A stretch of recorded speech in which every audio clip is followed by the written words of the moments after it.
My ancient scholar's been studying the raise the dead ability. Well, so what? So, my ancient scholar raises the dead.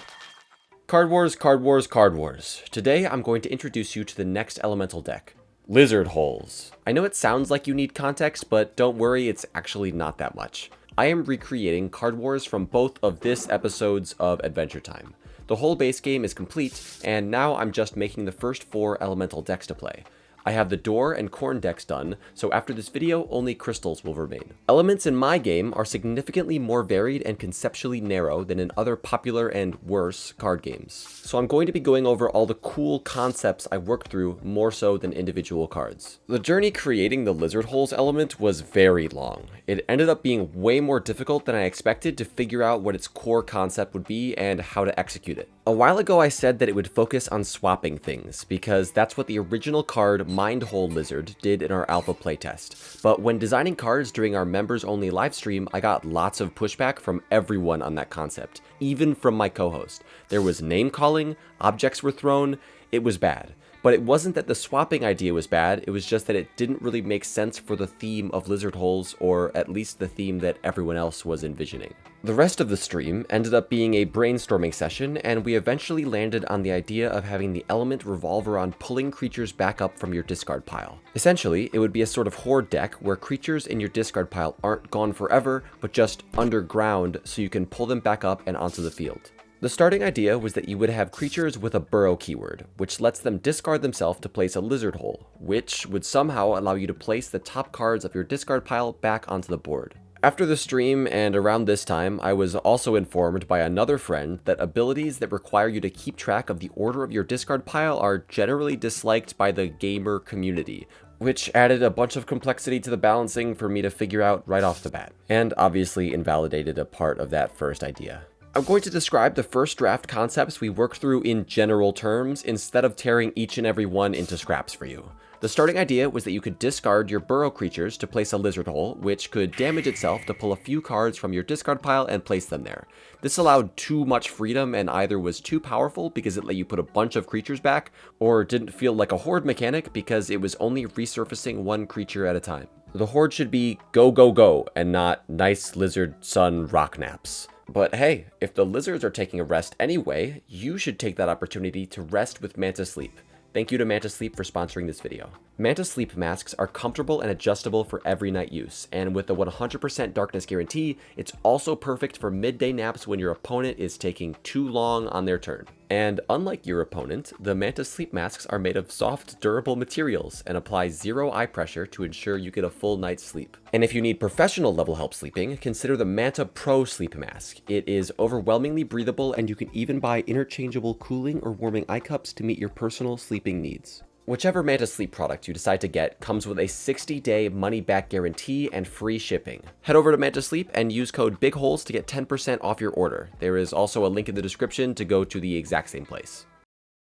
Admittedly, I wanted the lizard hole element to be my main out of the 4, so my revision process had a lot more brutal scrutiny. A lot of these ideas might have been fine with proper balancing, but in ways that wouldn't lead to a deck that I would personally want to play. We had an idea where cards would get literally stacked under the lizard holes and revealed at once, so the creatures underneath would build up, and that you could potentially place non-creatures underneath as traps or duds of some sort. This was also too slow for my liking, but the idea of these trap or trick cards was super appealing, so I tried to play around with that for future concepts. We had the idea that the burrow creatures could place the lizard holes when they reset, so even though pulling creatures out of the discard pile was delayed, it didn't require you to commit a creature to just sit there and wait for it. They could snowball it off of their aggressive horde steamrolling. I liked this, but it was around this time that I started to feel apprehensive about putting actual lizard hole pieces onto the board. For one, it implies slow returns, but the main reason was actually that the door deck is focused on filling up the board with their door objects. Mechanically, the doors and lizard holes are nothing alike, but conceptually I didn't like the idea of having the core 4 elements have any sort of similarity like that. Each element is supposed to capitalize on the fact that this card game has a board, since obviously that's what this has that others don't. And positioning key objects around the board is the way that the door element utilizes that, so I wanted lizards to interact with it differently. Honestly though, it was pretty difficult to ideate while avoiding lizard holes as pieces on the board. Ideas without them were too weird or too powerful. There were a bunch of little ideas floating around at this time, but the main thing that emerged was another keyword called swarm. Swarm cards cannot act on their own. Instead, they require a non-swarm card to do something, and then they will parrot whatever action that non-swarm card did in their land. The idea here was that if most of the lizard hole creatures had swarm, it would mitigate the card advantage because the creatures with swarm aren't really full cards on their own. So with this, we could justify pulling more cards from your discard pile without it becoming overpowered. This idea, by the way, was inspired by the synapse concept from the Tyranids in Warhammer. Also, this would give them a unique board interaction like I wanted before. If I give a lot of the swarm creatures slow, which means they can only move once per turn, clumping and managing your groups of swarm creatures matters a lot. If they are separated from a non-swarm creature or need to be moved across the board, you have to be really careful. I then had a really cool idea that didn't go anywhere or have any real function, but it was that you could pull cards from your discard pile and place them in mass face down in your active area. Then there would be conditions where you could flip tons of them up simultaneously. There would have to be complex conditionals and of course a way to draw these cards from your discard, not to mention some way for your opponent to destroy them despite them not being on the board. I really wanted this idea to exist, but I couldn't figure out how to integrate it. The next concept was that the lands you chose would come with several swarm cards each that were somehow easiest to revive from your discard pile. So essentially, you started the game with your swarm, and those would be the main things coming in and out of the field. This idea also didn't go anywhere. Guys, we have merch now. High quality embroidered shirts and hoodies, as well as pins, all in 4 designs, each an original creature from the 4 starting elements: doors, corn, lizard holes, and crystals. Stuff like this really supports the project, and come on, these designs are awesome, you have to admit it. Our merch store is at bigholes.gay. Yes, that is a real URL. I promise you it is real. And you should check it out, to see if it's real, just go there, see if it's real, foot in the door phenomenon, just get to the website, I spent practically an entire night in a Discord call trying to come up with ideas for the lizard holes. Then the next day, I didn't do any work. But while driving home that evening, it hit me. I got it. I had the idea, which combined a few previous ideas together. The first thing, having the burrow keyword come in multiple levels. Burrow 2 through bigger numbers.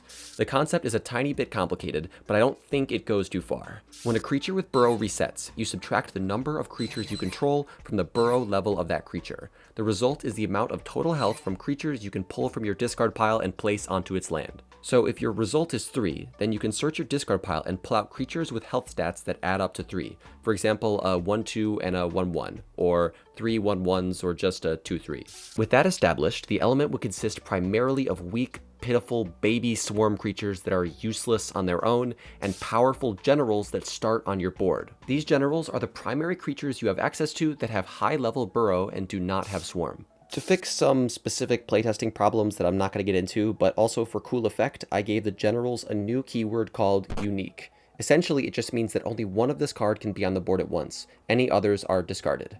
This also means I can and will name the generals like Warhammer Orc war bosses: Scab, Venomjaw, Crubble, Stone Scale, and Eye Face, Big Brain. This introduces an interesting objective for the other player. Generally, you want to just remove pieces from your enemy and kill all of their stuff, but because the generals are both limited and essential to your game plan, they are encouraged to prioritize taking them down over everything else. Because of the generals, the lizard holes have a really good early game, but the burrow abilities won't be as influential until you start losing creatures, or until your discard pile has any creatures in it for that matter. Your deck is then stuffed, primarily with fodder creatures that have low health, swarm, and slow. Pretty terrible stuff. This isn't enough though. The point of these terrible cards is that you can play them out of your discard pile for free, and having your deck bloated like this would make getting any actual good cards too rare. So, several creatures and the spells are primarily focused on allowing you to put cards into your discard and draw more, and all that good stuff.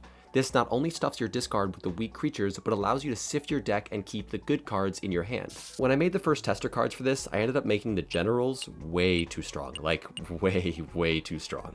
It kind of just felt right when I was improvising all their stats and abilities in my little Photoshop document, but that's what testing is for.